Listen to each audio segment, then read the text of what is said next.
President of the United States, who is also president of nearly 50 million black Americans, to be putting out material like that? I don't think it should have been put out. And I don't think the intent was that. What's more important here right now are the real issues in the world. And if we go back to, Epstein and dealing with racism, not a real issue. He's the president of the United States. I'm not saying racism is not an issue. I don't think that was intended. What I'm saying, and I think if you would just hear me out, is that was not intended to be racist. But it was racist, whether what his intention or otherwise. Well, as we know, certain people take things different ways. It will be considered racist, and I think it's unfortunate. Well, I'll tell you what. It'd be best just to give an apology. I agree. Well, let's move on to bigger issues. For the benefit of the listeners who won't have heard it or seen it, let's just play the clip so they can hear it. So you can see that there. Would you say that looks intentionally racist? Without seeing what's coming next. Well, that's it. It's a cartoon. This was an absolute disaster of an interview, but I love it when British reporters like Lewis Goodall press these MAGA defenders. Because here's the thing, Trump supposedly hates the elite, rails against the establishment, yet somehow had a years-long relationship with Jeffrey Epstein. Anti-establishment? Mate, he was the establishment. And wait until you see how this defender tries to spin the racist video. It's something.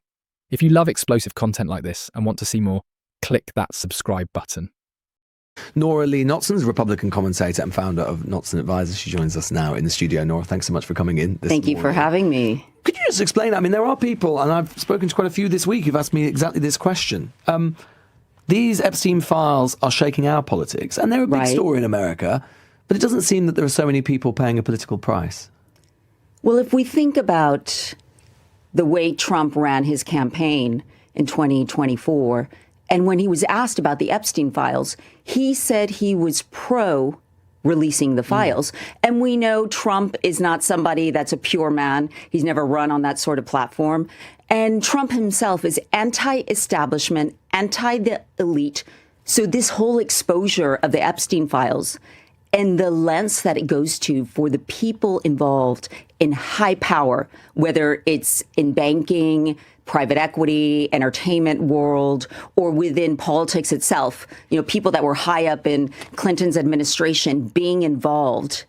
This plays into Trump's whole narrative of anti the establishment and trying to get to the rot of it all. But Trump's in the files repeatedly. Yeah, but let's be clear. There are separate issues here. There are people who had a relationship with Epstein, nothing that was criminal. And then there are people who were involved in passing sensitive information so he could trade off of it. And there were people involved in sexual misconduct. But Trump's relationship with Epstein does rather imply that he's part of that establishment that he decries. Actually, if you look at Trump's relationship, it ended in about 2004. And Epstein... But he's part of that world. He is not part of the sexual misconduct. So there are a lot of people who are part of the elite world of wealth and power. And no, but it's the rot that's within a lot of these institutions. And Trump's platform was tried to restore the public trust in institutions. Although Trump is saying he wants to move on. He thinks everybody should move on from the Epstein files.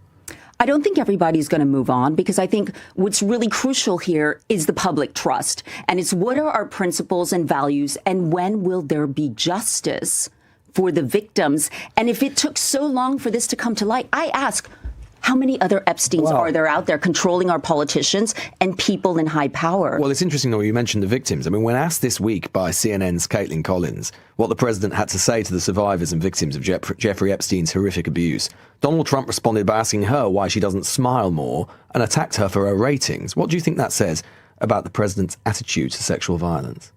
I think that was a tactless response, but I think what you're seeing within America on both Republican side and Democratic side is people want answers. We know Trump's style is not palatable for a lot of people. And I agree with you. It's a very tactless response. I mean, it's not just tactless, is it? It's profoundly offensive. If you were listening to, if you were one of those victims watching that, you'd be looking at him and going, my president, when asked explicitly what he has to say to me, started to talk about why a woman didn't smile more and why her ratings weren't better. And speaking of which, actually hold on, let me pause here, because this is where it gets properly absurd. So the clip starts and she's explaining Trump's supposed transparency on the Epstein files. Right, transparency. The man who reportedly had to be forced into signing off on releasing those documents. The man who, according to multiple reports, threatened Marjorie Taylor Greene with a primary challenge when she pushed too hard on it. That's your transparency champion, is it? But here's what kills me. She's sitting there, calm as anything, trying to draw this distinction. Oh, Trump's relationship with Epstein ended in 2004. Right, convenient cutoff date, that. He wasn't involved in the sexual misconduct. Okay, fine, but mate, she then admits he's part of that world. The elite world. The wealth and power world. The exact world he built his entire political brand on supposedly opposing. Do you see what's happening here? The defense isn't, he didn't know Epstein. The defense is, well, he knew him, but not that way. It's extraordinary, actually. The goalposts don't just move, they sprout legs and run for the hills. And the interviewer, bless him, he's not having it. He pushes back. But he's part of that establishment he decries. And what does she say? She pivots to Clinton. Classic move. Absolute classic. When in doubt, mention a Clinton. The anti-establishment billionaire who partied with Epstein for years somehow isn't establishment. Make it make sense. Well, clearly he didn't want to discuss that there. As we know in the U.S., a lot plays out in the press, and he actually approved the Transparency Act for all the files to be released. If our Prime Minister did that, he'd be out that day because it would be so grossly offensive. And I understand that. But I think what's even more concerning is that our Prime Minister here, knowing that there was a relationship between Mandelson and Epstein after he was convicted of that's more concerning. Wait, that's more concerning than Trump having a relationship over many years with Jeffrey Epstein. Trump was not involved in any sexual misconduct that we know of with anybody. Nor was Keir Starmer, nor was Peter Mandelson, as far as we know. Peter Mandelson was involved in defying the Secrecy Act in giving insider information. I used to work on the trading floor. I'd go straight to jail if I traded on inside information. That's a crime. Well, we should be careful because at the moment... No, I know. He's not accused of anything. But if that happened, that raises huge concerns about not only the judgment of Keir Starmer, but other people around. But you're saying it's worse that Keir Starmer appointed a guy who had a relationship with Epstein than it is for Donald Trump, who had a relationship with Epstein for years and years.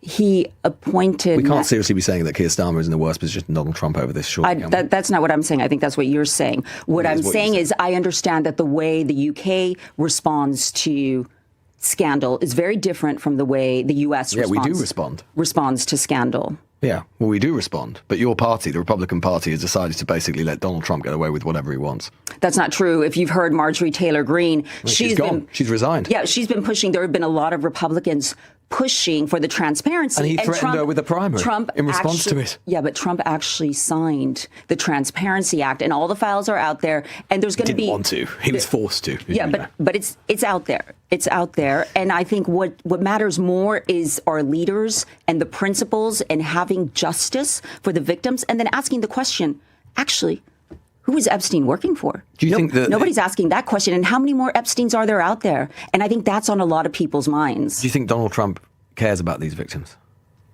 I think Donald Trump does care. I think the way he expresses himself at times is unfortunate. It wasn't the only controversial thing he said this week, of course, because he posted a video to millions of followers ending with a clip, Donald Trump, set to The Lion Sleeps Tonight, with the Obamas depicted as dancing apes.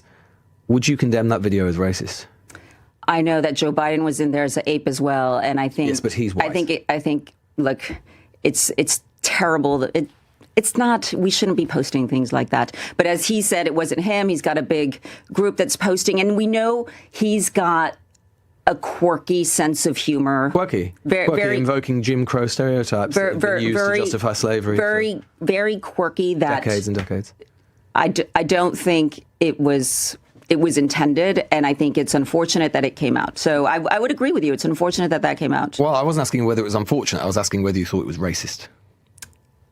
I don't think the implication was meant to be racist. If I'm honest, it was meant to just make a joke. But I would never post a video like that, and I think most people wouldn't be posting videos like that. So it's unfortunate that his team posted that video. But you were aware of the provenance of that trope about black people being apes. And speaking of making it make sense, actually, hold on, forget Epstein for a second, because we need to talk about what else happened this week. Because apparently the man who can't distance himself from Jeffrey Epstein also can't stop himself from posting, and I'm not exaggerating here, a video depicting the Obamas as dancing apes. I genuinely need you to sit with that for a moment.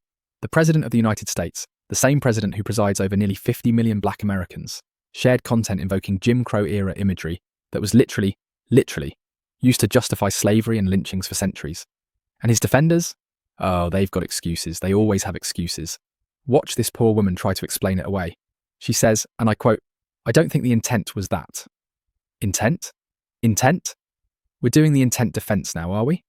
As if the trope of depicting black people as apes hasn't been weaponized for 200 years to dehumanize an entire race. As if context doesn't exist. As if history just evaporated. And here's what gets me. The interviewer explicitly walks her through the provenance. Slave traders, segregationists, lynchings. And still the response is, it wasn't intended to be racist. Right. A video specifically showing the only black first couple in American history as apes, set to The Lion Sleeps Tonight. That's just what? An accident? A quirky sense of humour? Quirky. She actually said quirky. I cannot.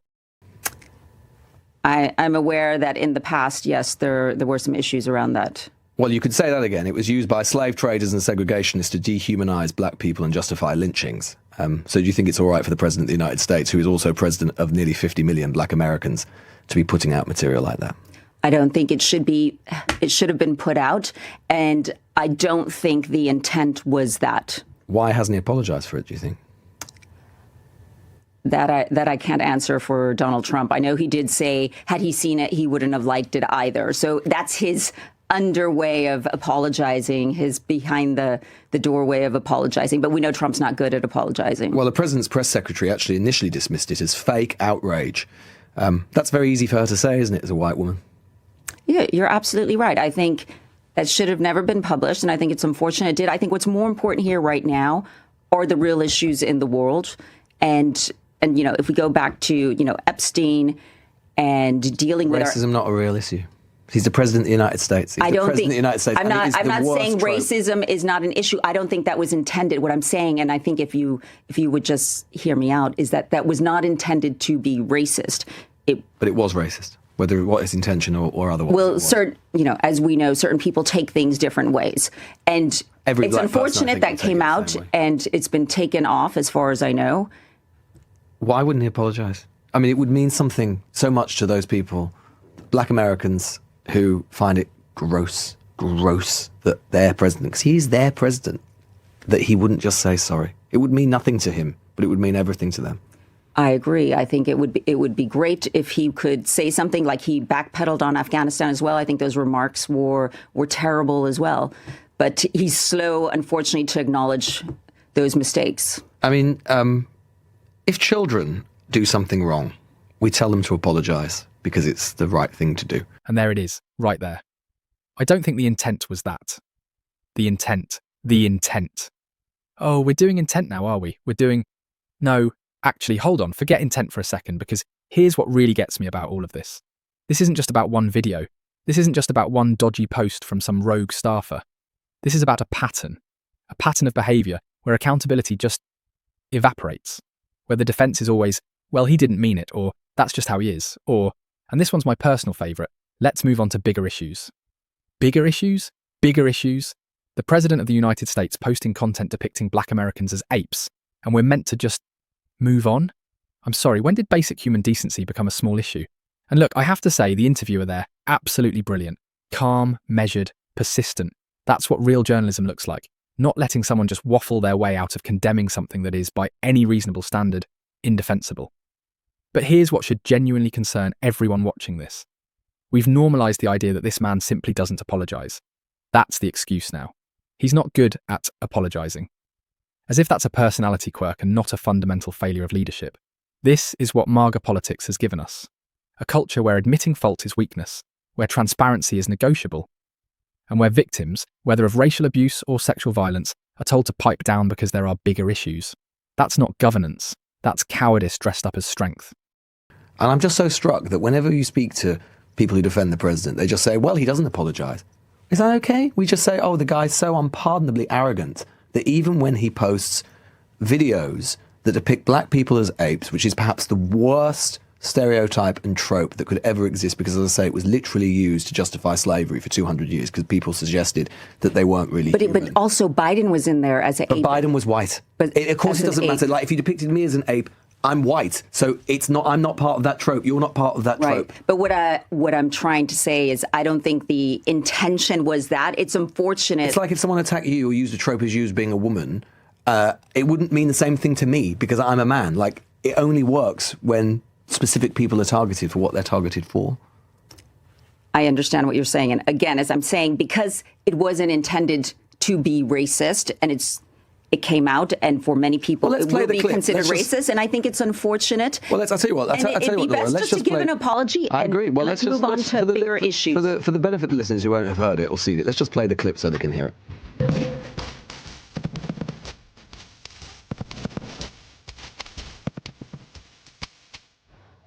So you can see that there. Would you say that looks intentionally racist?